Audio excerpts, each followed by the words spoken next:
Greetings once again from yours truly, that Gnostic teacher on the internet. Here I am, as ever, facing the challenge of how to reach you with a message about what's at the core of the horrific event unfolding across the world today in the year 2020. In the previous talk, the second in the playlist that I'm calling Myth Wars, I said that I would move on in the third talk to profile the Semitic Mythogen, which is adversarial to the Semitic Mythogen. And what I'm going to do actually in this talk is devote more attention to profiling the Semitic Mythogen in order to give a full picture, and particularly in order to lay out the narrative through which that mythogen operates. Then in the fourth talk, I will proceed as promised to the Sophianic counterpart. Now, also consistent with my new style of delivery, hang with me, I'm just rehearsing. I'm going to get there one way or the other. I won't drag you through half an hour of chatter before I get to the fucking point. So I'm going to tell you at the outset what is the takeaway for this talk. I'm front loading the talk, and then if you choose, you may go on and listen to the rest of what I have to say. So I'm calling this talk The Unique Cruelty of the Semitic Mythogen. By the way, I do invite you, and I strongly encourage you to adopt this jargon. I'm using specialist terminology that could only be developed by a comparative mythologist. The word mythogen is a powerful term that you can adapt into the syntax of your own thinking. And you can use this term to focus on the problem. So remember, every race in the world, mythology is racist, has produced specific myths. And when you look at the entire body of myth of any race, you find that there are only certain particular elements in that array of myths which indicate the mythogen. Mythogen is that part of any mythic structure of any race or culture which describes the identity and mission of the people who produce the myth. So I'm inviting you to look at the source code of the Semitic Mythogen. And as you do so, I want you to float this question. I'm sure it's a question that you've asked yourself already. So just allow me to put it into language. How come the measures taken by the authorities to prevent the spread of the COVID-19 virus look and feel so cruel? And I would even say punitive. That's the question. Has that occurred to you? does it appear to you that these authoritarian measures are really cruel? And has it occurred to you to wonder, well, where is this cruelty coming from? What really is the source of this cruelty? Is it possible actually to identify it specifically? Now, the authorities who are imposing these cruel, inhumane, insane, and punitive measures claim that they do so to protect you and to protect public safety. They claim they're doing it to save the human race from the ravages of the COVID-19 pandemic, the monster microbe. But whatever reasons they give, whatever statistics they use, whatever justification they put forth, the fact remains that what they're doing is horribly cruel. And how can this be so? What's driving that cruelty? So the takeaway of this talk is just that. The source of the cruelty is in a particular narrative encoded with a particular imperative.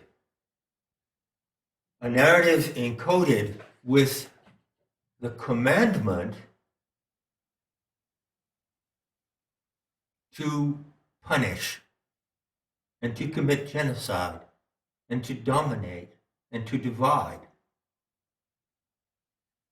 And what I want to show you, speaking as a comparative mythologist, is that that imperative is only found in one myth, in one system of mythic narrative across the entire world. Nothing else compares to it. It stands alone and completely by itself. And it is indeed a terrifying realization to see that the unique cruelty of the Semitic narrative has somehow become universal. It's become global because, let's face it, there is no other narrative in the world that is as well known and as widely propagated and enforced as the Semitic narrative, which is the narrative of world domination by the elect, the elite, the chosen ones. What I'd like to do in this profile, this continuing profile, is to actually show you the 7 unique elements in the narrative of the ancient Hebrews which account for this exceptional cruelty. To put it in plain English, my friends, someone, whoever that might be, who assumes an authoritarian role over you and who claims the entitlement to rule your life and tell you how to live down to the smallest detail of your personal behavior, well, that someone, that mysterious who, has the intention of punishing you for being alive, punishing you for being human, for having simple human needs and desires. Under the pretext of protecting you from a phantom microbe whose existence has never been proven, they are punishing you. Some agency is punishing you. My intention is to bring your mind totally to focus on who that agency is and how they have set up their program. So to do that, let me introduce a few terms which I take directly from the Hebrew language, and specifically terms that are at the core of the Talmudic view, the Talmudic religious view, the Talmudic view of life on earth. Basically, there are, in the first place, three actors in this Semitic narrative. There is El, or Elyon, which means the Most High. So that would be the Supreme Creator God. I said in the other talk that the Supreme Creator God in heaven created the earth in 7 days, but no, created both the heavens and the earth. So the Supreme Creator God is beyond the earth. It's extraterrestrial, it's off planet, and it's beyond everything. And the translation of the Hebrew term Elyon, which sounds something like alien, doesn't it, is the Most High. So traditionally, Talmudic rabbis refer to the Most High, and they have a rule in their school, which is a really interesting rule. And as a matter of fact, it's a magical rule, and it's an interdiction. And the rule attached to that agency is key to the way that these diabolical powers operate in the world, and indeed in your psyche. You know, there is an old formula going back into medieval magic in Europe and going back even further into the classical period of European history. There's a rule that if you can name a demon, you can command that demon. I have used the story of Faust as exemplary of our time. I've said quite a lot about that. What I would point out here is the fact that if you do a close reading of Faust, you will see that the character of Mephisto appears, but Mephisto never says who he is. And there is a crucial scene in the beginning of Faust when Faust asks him, "Who are you then? Du bist du dann?" And Mephisto doesn't answer. So how come you even know that Mephisto is the name of that diabolical agent? Well, you know, because of the literary setup of Faust, in which Goethe, the author, names the demon. So when you can name a demon, you can control it. That is a magical formula that has held up for a very long time. And it applies here to the creator god, or the off-planet overlord in the Semitic Mythogen. Even among the Talmudic rabbis, it is forbidden, except in certain cases, to pronounce the name of the Most High. Actually, it's known as the Tetragrammaton, which means the word formed of 4 letters. Yod-He, Vav-He. So you find the well-known variants of that name as Yahweh or Jehovah. So Jehovah is the supreme deity here.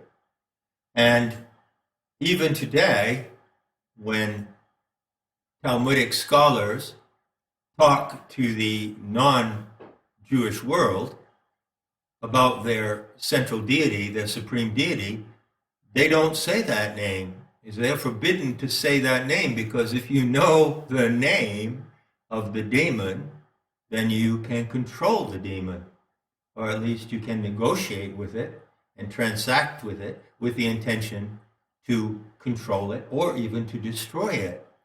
So in the tradition of the Talmud today, when they refer to that entity, they say Hashem, meaning the name.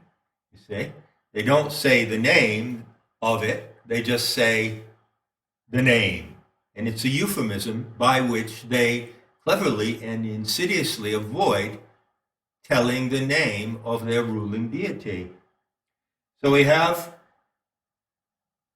Elyon, Jehovah, and then we have the Elohim, correct way to pronounce it, or Elohim, you see? Notice the accent. And the Elohim are an angelic race created by Elyon. And then there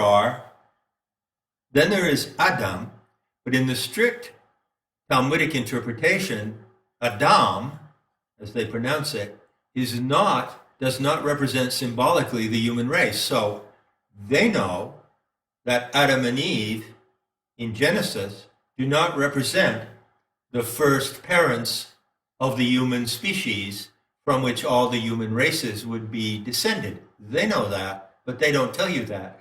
They allow others, outsiders, those who are not in their in-group, to assume that Adam and Eve are your parents. They are our parents.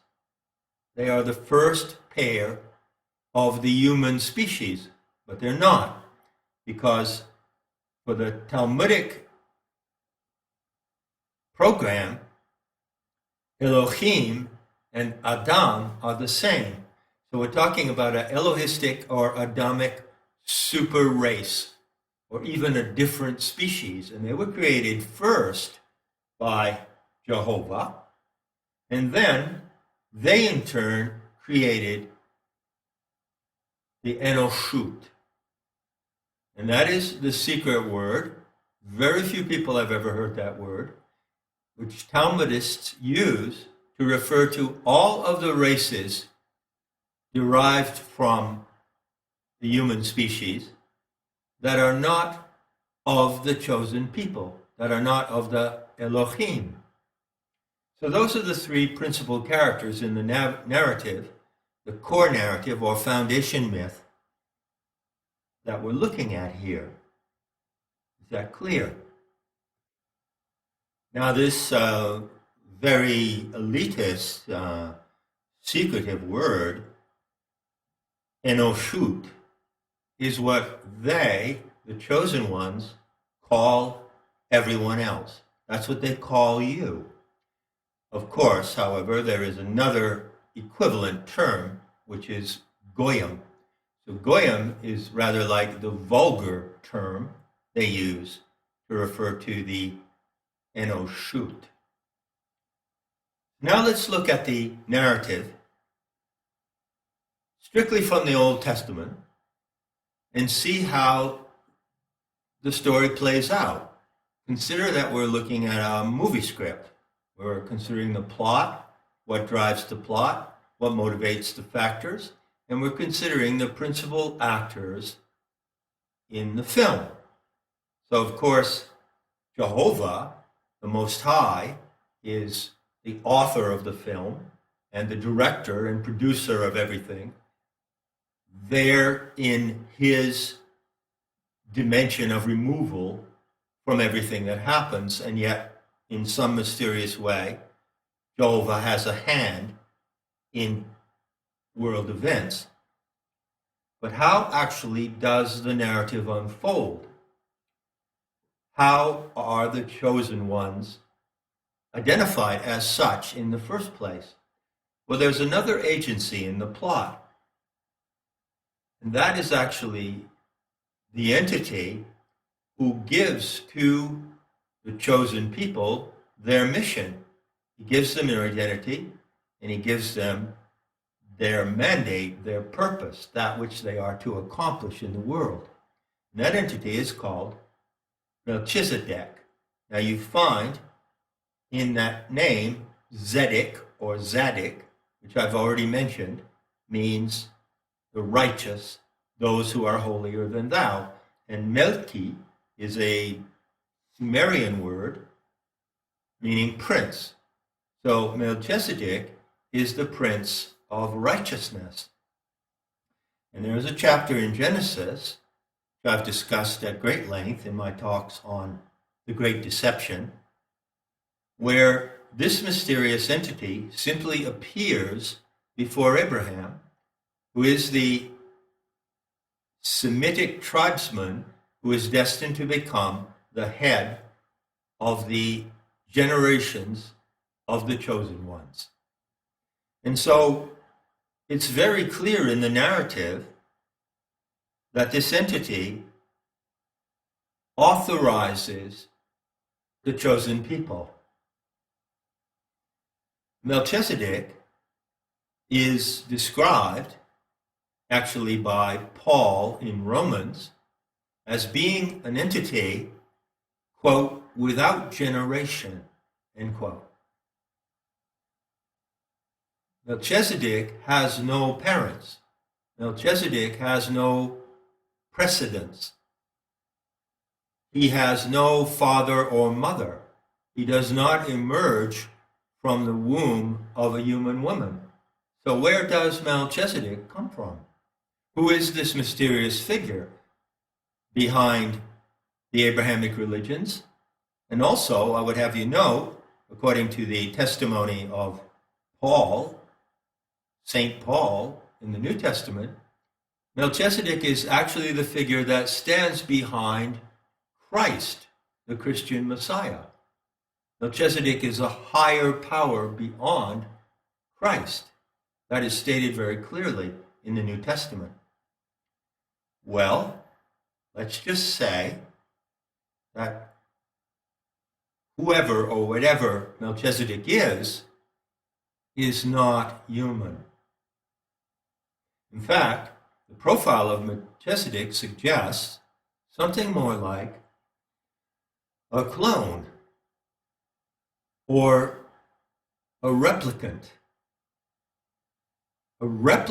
of a human being, because he does appear in human form along with two messengers, but he is not actually human. Therefore, from its outset, from the first chapter of the narrative, the mission of the chosen people originates in a non-human or other than human agency. Now that's one of 7 factors I'm going to outline for you as rapidly as I can. But I think you can see, just with that factor alone, how it might explain that the COVID-19 psyop has behind it something that is inhuman and inhumane. I've often used the word supernatural to refer to Melchizedek, but I would like to correct that language. It's not entirely wrong, but it would perhaps be more helpful to say that Melchizedek is an alien paranormal entity. Next, second point, is that Melchizedek authorizes and empowers the chosen people by choosing Abraham to start the whole agenda going. And what is the principal event that occurs next by which Abraham proves himself up to the mission that he has been given by Melchizedek? Well, Elion, the Most High, commands Abraham to sacrifice his son Isaac to prove that he is obedient to his overlord. And so the second point in the narrative, in the plot of the Semitic Mythogen, is the act of child sacrifice. The conclusion is, plainly, that Judaism, which is the root of Christianity and Islam, is based on the ritual of child sacrifice. And can you think of anything that is crueler than child sacrifice?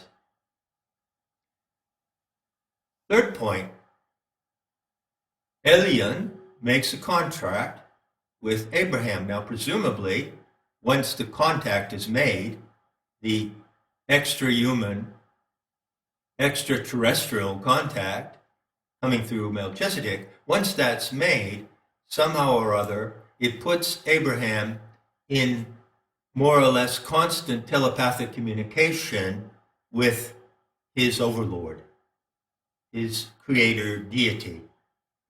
And so, speaking telepathically, Elion commands Abraham to sacrifice his son, and then he gives him the promise. Once Abraham proves his willingness to do so, his obedience, then he gets a promise directly from Elion. And the promise is a real estate deal. So Elion says that the chosen ones shall inherit the earth. He actually gives the entire earth, the planet Earth, to the chosen people to be their exclusive property. And this is a deal that occurs in the plot of the Semitic narrative. Third point, real estate deal. Fourth point, over and over again, starting in Genesis and going all through the Old Testament, you see one incident after another in which the Hebrew overlord commands his people to commit genocide. And Jehovah makes no mystery of the fact that he is jealous, he is cruel, and he exercises his cruelty not only upon his own people, but he encourages and authorizes his people to exercise this cruelty on everyone else, on the totality of the Enoshut, all the races of the world, exclusive of the chosen race. That is written clear in the narrative. Fourth point,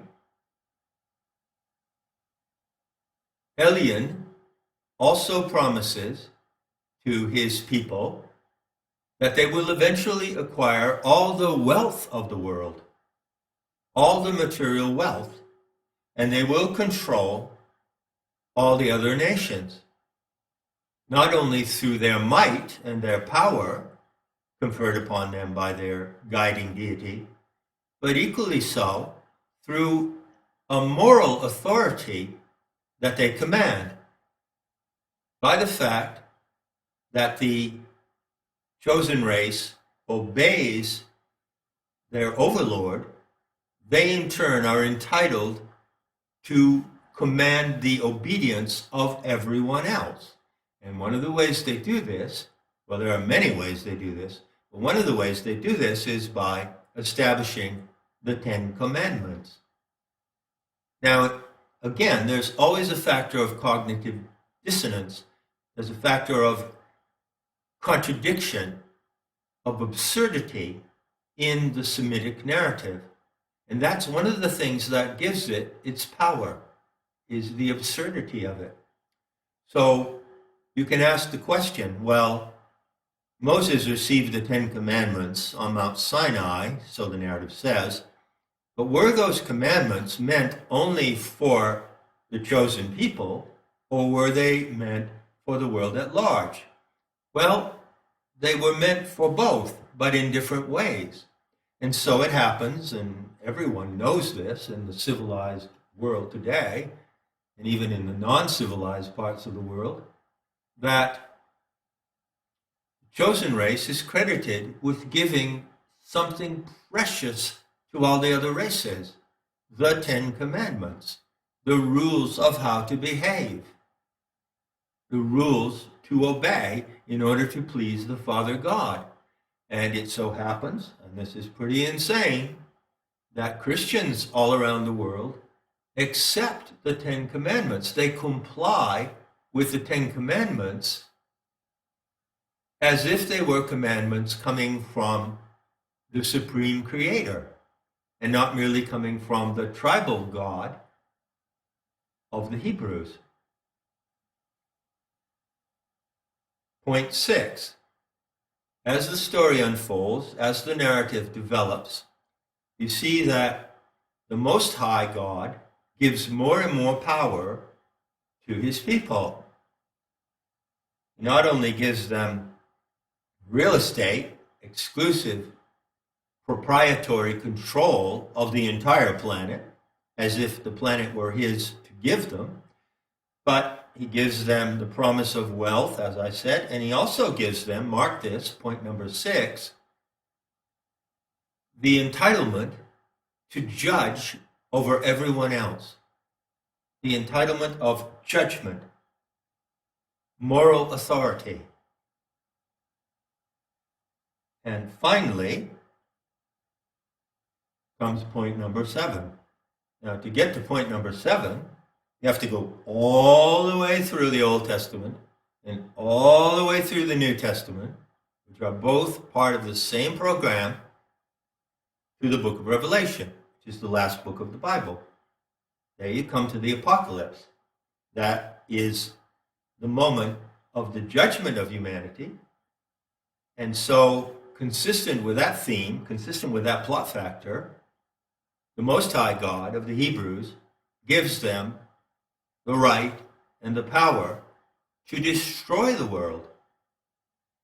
So he gives them both the power to own and control the whole world, and at the same time to destroy the world and annihilate all of those who do not obey the dictates of the Supreme Father God. So there you have it. That's what I wish to say in completing the profile of the Semitic Mythogen. Let me emphasize again that Mythogen is the source code that runs the behavior of those who identify as the chosen people. And that source code also underwrites and supports an enormous range of human behaviors imposed upon the races, the Goyim, the Enoshut. Remember, I said at the beginning that my intention is to bring you to the core of what's wrong with what's happening in this world. And this is the core. You are looking at the core, and it is the only core. There is only one core, and it is unique. The cruel and punitive drive behind this mythogen is absolutely unique. You cannot find any other mythic system that has anything like this operating. So that completes the profile, and in the next talk, I'm going to move on to the Sophianic Mythogen. And in doing so, to give you a little preview or teaser, I'm going to show you the unique genius of the Gnostics. Gnostic means someone who knows about divine matters, someone who knows about the paranormal and the supernatural. Gnostic means someone who knows about what's happening in the source code. There are many brilliant aspects of Gnostic intel which are directly applicable to what is happening in the world today.